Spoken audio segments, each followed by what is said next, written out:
Good morning. Good morning. I'm actually several people this morning. The first person I am is Harold Rudd. Rude. Already messed up this year. At least he wasn't here. Harold sent me his comments, and so I'm going to read them. I come before you wearing several caps this morning.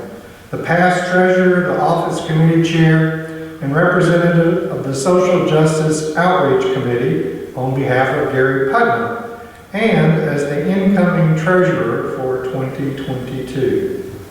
I'd like to give our year-end financial status. This year, our financial statement ended with $11,754 underrun. This is attributed to a $7,400 government loan taken out as a forgivable grant, a transfer of $20,000 from the unrestricted fund, and an increase in revenue due to the renting the facility to the Living Church of God on Saturdays, and additional money made from the auction, which totaled $12,000 in lieu of $8,000 originally projected. He also worked tirelessly on our office committee, producing an office procedural manual, which is a reference manual for performing all of the office procedures. He worked with Amity Bank, getting signature cards increased for signing of checks and banking. Fund authorization, names added for authorization, online access to monitoring daily fund activity. We also created a Google Drive, storing files in the cloud, accepting files from remote locations, and sharing files and a calendar. We've updated our website. We can now accept, now watch Jan the Rock, her eyes are going to glow. We can now accept payments and contributions through our website, and we've actually accepted a few. QuickBooks, paying bills, recording income and expenses. And Power Church, which is the program which records all our pledges. Coordinating rentals. We have rentals from recitals, that continuous renters from Sprouts and the Living Church of God. And we're continually looking for new opportunities to streamline. Our social justice and outreach, much of the credit should go to Gary Putnam for resurrecting these programs. And unfortunately, Gary's out with COVID. In 2021, we have contributed approximately $11,000 to nonprofit, charitable, or social justice organizations, in addition to food and toy drives. Our main recipients have been Memorial Area Ministries, Center for the Healing of Racism, the Chinese Community Center, and the Spring Branch Food Pantry. We are not only contributing with cash, but also have established liaisons from the fellowship to each of these organizations. In 2022, we have projected to contribute $20,000 to charitable and social justice organizations. And now his Treasury Report. We are already seeing opportunities to decrease our budget after receiving input at our last congregational meeting. Projected maintenance items are being priced out and are being prioritized. Much of the controversy of the 2022 budget was based on a projected amount to be taken from the unrestricted fund to balance this year's budget. We have projected this year's pledge amount to be $65,000. Our current total for 2022 pledges is $51,000. If you've not pledged, we would appreciate it if you would do so. This greatly affects how the fellowship is run. He concludes with, "It is my intent to work closely with the committees in making the best financial decisions for the fellowship. On a spiritual level, it is my hope to continue to make the fellowship a place for the weary to come and get recharged, and to be around other free-thinking individuals. I always liked the description of the fellowship as being a beacon for progressive thought. I hope I can contribute to being that beacon. Now it's my turn. These are my thoughts. I'm a firm believer in plans. I think many of us believe in and implement plans.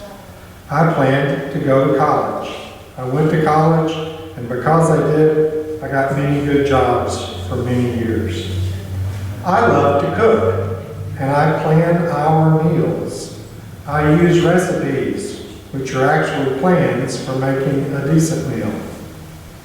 I planned for retirement by saving monthly for 39 years, and that worked.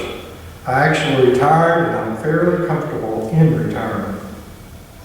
Randy and I planned our move to Mississippi, and after several years, we planned our return to Houston.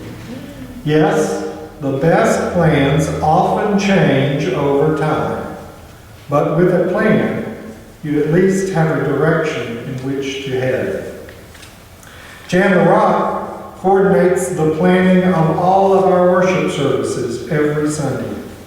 We plan those services months in advance in order to make them happen. I assure you, they don't just magically happen. A lot of work by many people makes them happen each and every week. So we have a dedicated group of people actively working to ensure something is happening inside this sanctuary on Sundays.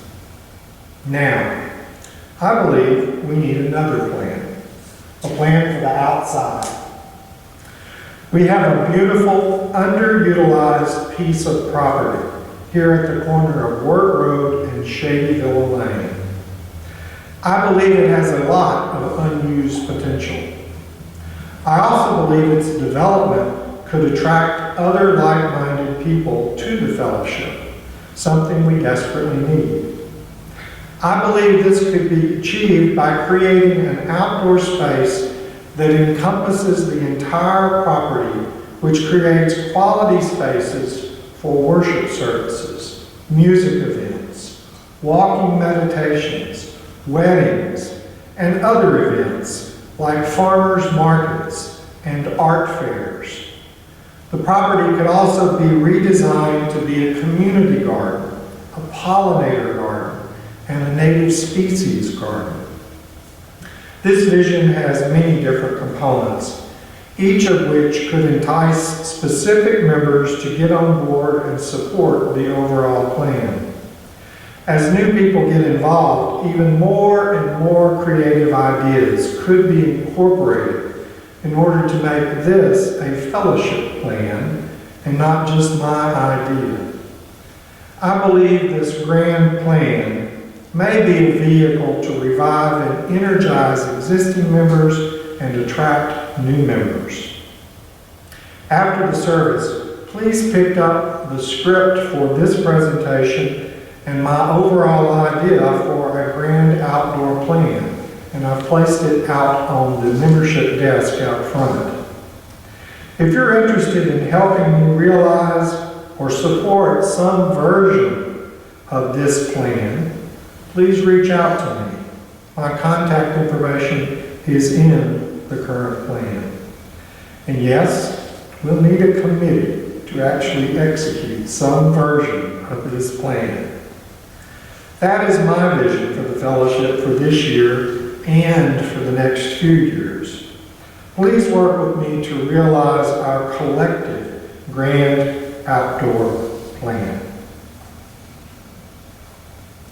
And from Gary Yoki, our new fearless leader and president, who also has COVID. Thank you all for supporting the fellowship and our new board of trustees. 2022 brings key challenges to the fellowship, this board, our committees, and the whole congregation. We counted on Doreen Solomon, now retired, to oversee our daily business operations. She also kept up with maintaining this property. Moreover, and she doesn't always get the credit she deserves for this, Doreen sustained our vital ties to the Unitarian Universalist Association and to our regional UU groups. We entered year one of life without a regular, knowledgeable, trustworthy church administrator. So we're taking on Doreen's many roles and redefining the position with an eye to hiring the next administrator. Not a service takes place without us stressing that we're lay-led. We take well-deserved pride in what we've accomplished together for our beloved fellowship. As a lay-led group, as a small congregation, we need everyone to step up and do some leading. This congregation suffers no lack of talent, expertise, and will. And that to our mutual respect, love, friendship, and there's nothing we can't achieve. Thank you. Harold Rude, John Pepper, and Gary Hilton.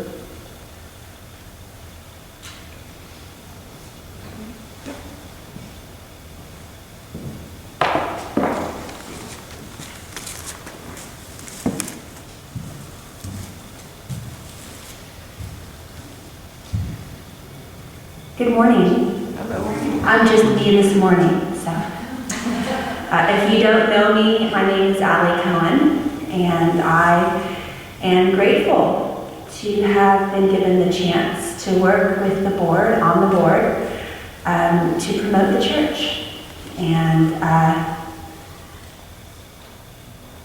in order to grow the church so the church can thrive, it is a problem that needs to be met on multiple fronts.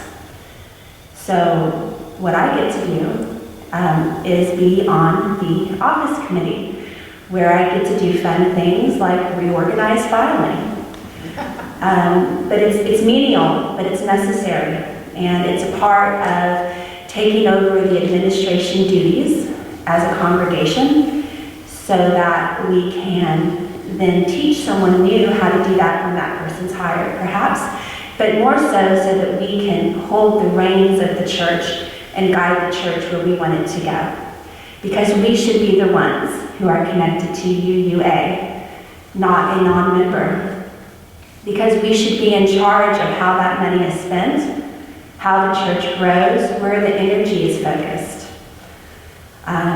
So besides the office committee, I look forward to working to make people aware that we are here, because we are a fantastic place for weddings, for recitals, for special events.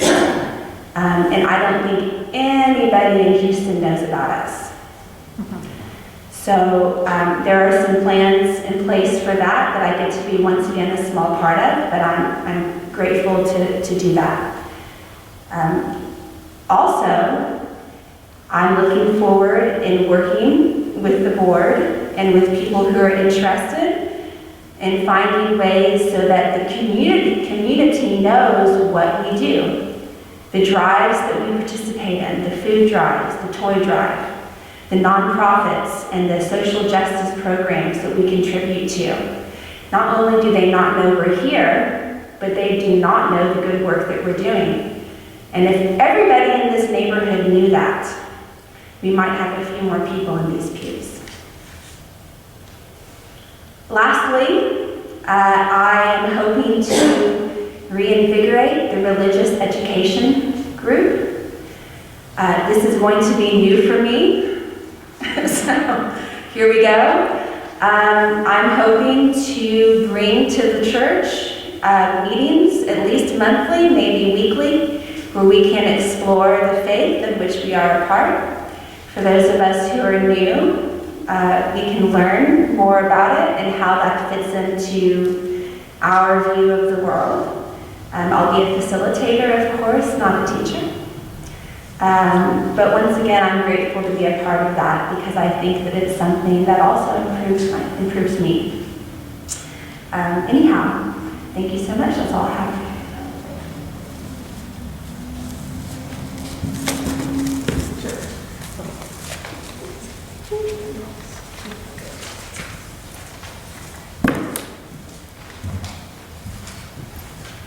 Good morning and Happy New Year. Happy New Year. I'm Sherry Wallingford, and thank you so much for electing me to be on your board. I was asked to share my hopes and dreams for the fellowship and to talk about some practical matters related to the fellowship. So first, my hope is that this congregation and that we as a congregation remain as loving and welcoming and inclusive and compassionate as Dan and I have found you to be since we started here a little over a year ago. I also hope that we remain open to seeking our truth and remain creative and passionate about it. My dream is that we are able to discover a way to pass all of this wonderful stuff on to a new generation. I have a sense that religious education will be a part of that, and I look forward to discussions to help us move forward. As a practical matter, I do bring experience with board governance and a passion about leadership.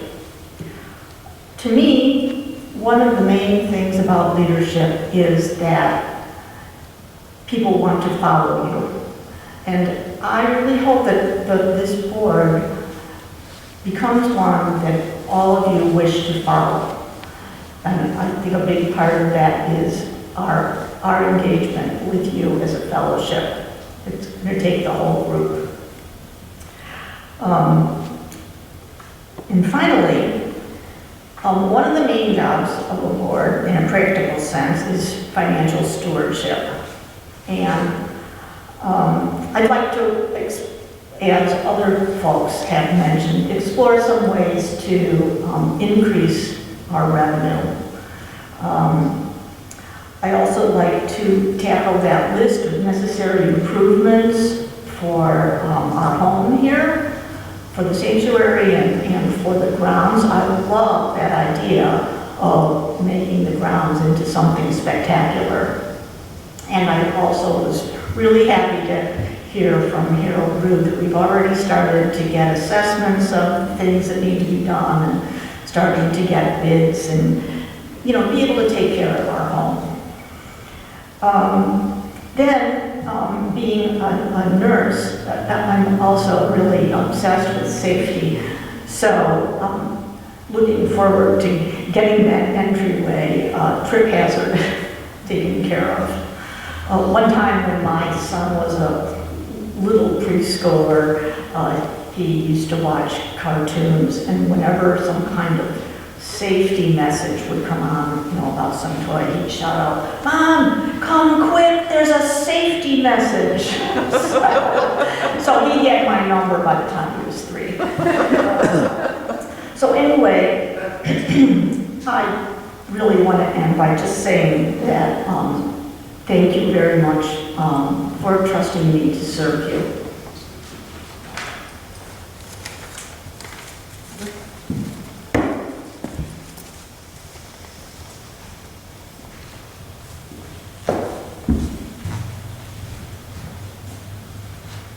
Hi, good morning. I'm Melissa Torres, and it's been a really long time since I have stood up here to talk to all of you, but it's really exciting. I kind of feel like I'm coming in like third fiddle. Allie and Sherry, you guys have such good things to say. John, like, you have this fantastic big idea, and it's very exciting. I was thinking, Jan said, share your hopes and your dreams and your practical things too. And I was thinking about the day that Dodie called me to ask if I would serve on the board. And I said, "Why would you want me on the board, Dodie?" And she said, well, because I think you could help. And it made me laugh because,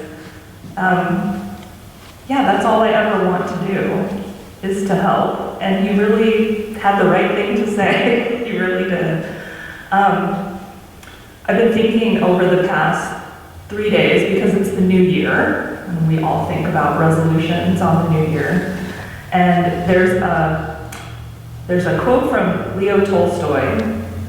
He wrote this whole book on conscience and what it means to live a life of conscience. And he said, the changes in our life must come from an impossibility to live other than according to our conscience. It cannot come from a resolution to try something new. It has to come from an inability to live otherwise. And when I told Jody I would be on the board, I think that was a commitment to be on the board, to give whatever I can give to this fellowship to help make it better. And so I'd love to say I have all these big practical plans. I do not. But I want to help Allie, and I want to help Sherry, and I want to help John. I believe very much in servant leadership. And I think there's always a place for someone like me who can take a look at what you're planning and say, yeah, I can help with that. I can, I have a background in technology. If we need to push social media, if we want to advertise on our website, if we want to change the way that we outreach, I've done all of that, and I want to help do that. So I'm really, really looking forward to this work. I'm looking forward to this year, and I'm very hopeful that it will be everything we want it to